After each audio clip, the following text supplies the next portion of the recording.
Hello everyone, this is Do a Dreamer. So yes, Screw Attack just announced Ken Master's opponent for the next episode of Death Battle, and it's going to be none other than Terry Bogard from the Fatal Fury and King of Fighters video game franchise. Now, I am so excited for this because, well, both Ken and Terry are my favorite characters in their respective franchises, but as you can see, what hat I wear, I like Terry more. But I'm not going to be too biased with this because I actually am going to give you guys a reason why I think one is going to beat the other.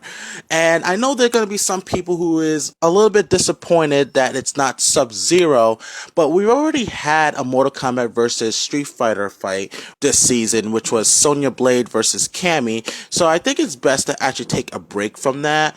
And also, it's been a while since we saw a Street Fighter versus Fatal Fury fight, or Street Fighter versus King of Fighters fight, or Capcom versus SNK fight, And the last one we had was in season 1, which was Mai Shiranui and Chun-Li. So that will be interesting to see for this season. And so far, it's SNK, King of Fighters, or Fatal Fury 1 and Street Fighter or Capcom 0. So we're going to see if this going to be tied up or if SNK is going to be in the lead. And the reason why I feel that they are doing this is because if you ever play Capcom versus SNK, you see like a little animation thing that happens before Ken and Terry fight, and this shows that they are rivals.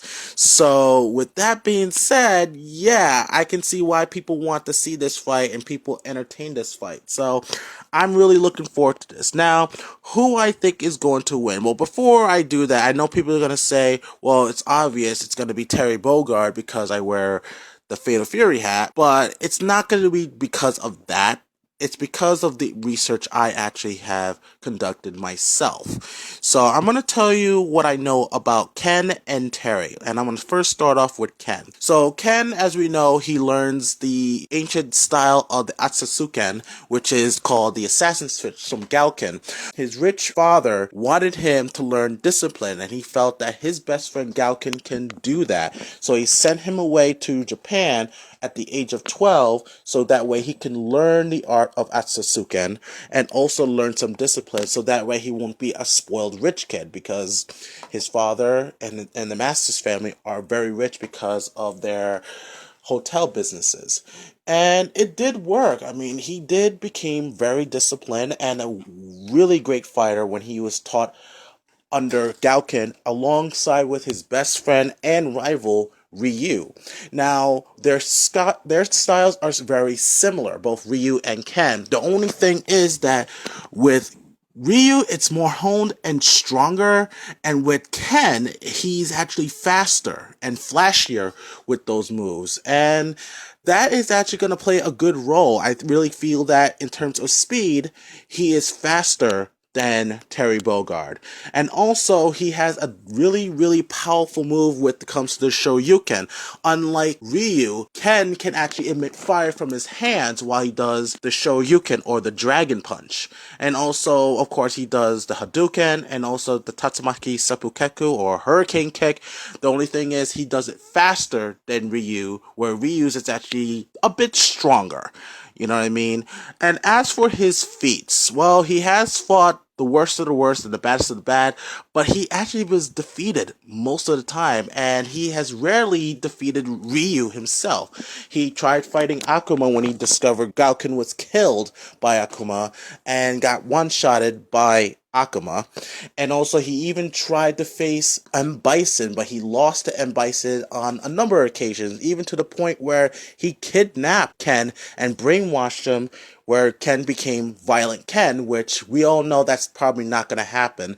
Yes, Violent Ken made an appearance in a fighting game, which was SVC Chaos, which is actually SNK's version of Capcom versus SNK. So don't expect Violent Ken to be shown, because Violent Ken is only shown when he is actually hypnotized or brainwashed by M. Bison and fueled with psycho power. He cannot emit psycho power on his own.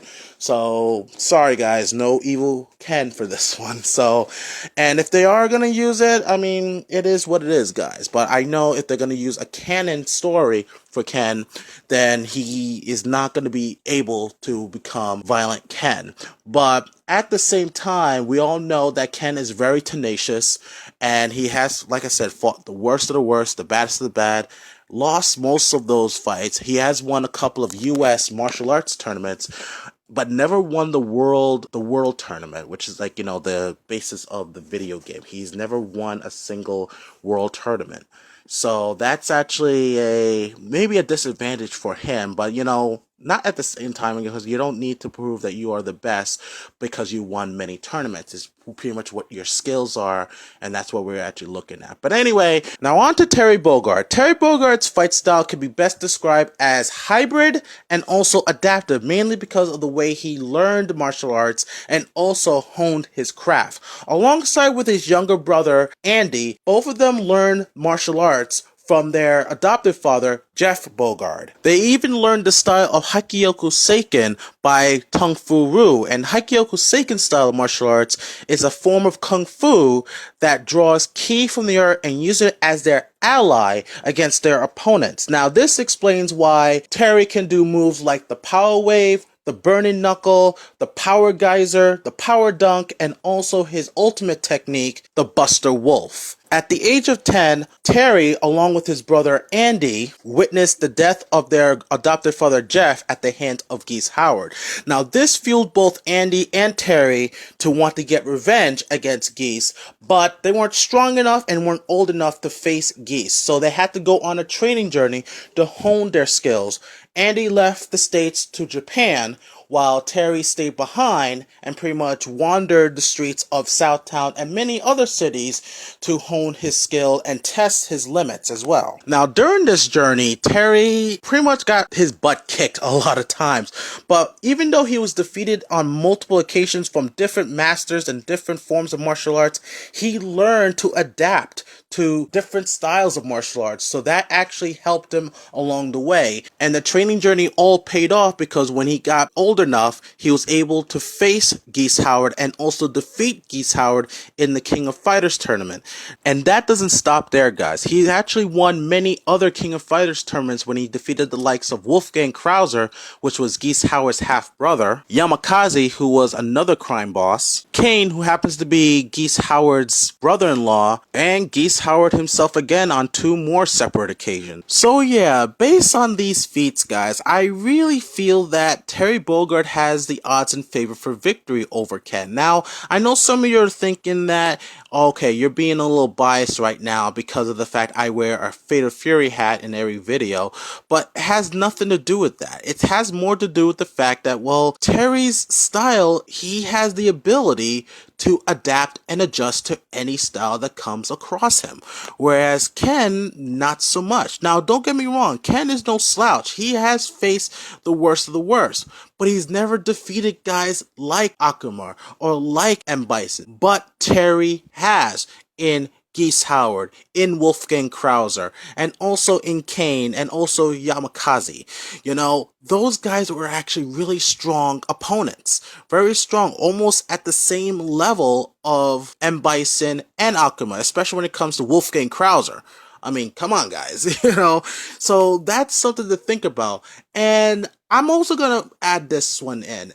If Death Battle also used feats from the anime movie series of Fatal Fury, then I really feel that Ken stands very less of a chance of defeating him, because Terry has defeated Mars, the god of freaking war, in the 3rd Fatal Fury anime movie, Fatal Fury the motion picture. That's something to think about. He's defeated a god. That's how strong Terry is. Now, like I said, they might use that feat, but if they don't use that feat, I still feel that Terry has the odds in favor for victory, guys. So that's where I stand right now. But like I said, if Ken wins. Like I said, I'm not going to get butthurt like some YouTubers out there when it comes to Death Battle. I like to listen to what they have to say of why Ken would win, and then I might even come up with a little bit of a rebuttal to it, but I'm not going to be butthurt because, again, this is all for entertainment. This is fun. I just like to give my prediction who I think is going to win based on what I know from both characters. And like I said, I really feel that Terry Bogard has the odds in favor for victory. So that's where I stand, guys. Well, what do you guys think about this battle between Ken Masters and Terry Bogard? Do you like it, and who do you think is going to win out of the two?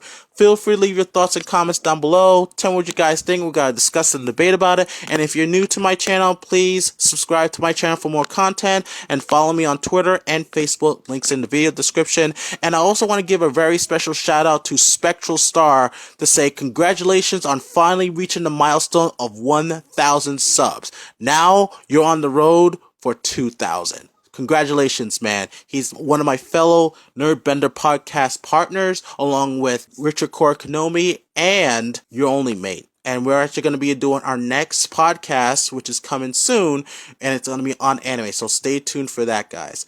All right, guys, this is Do a Dreamer, and always dream big.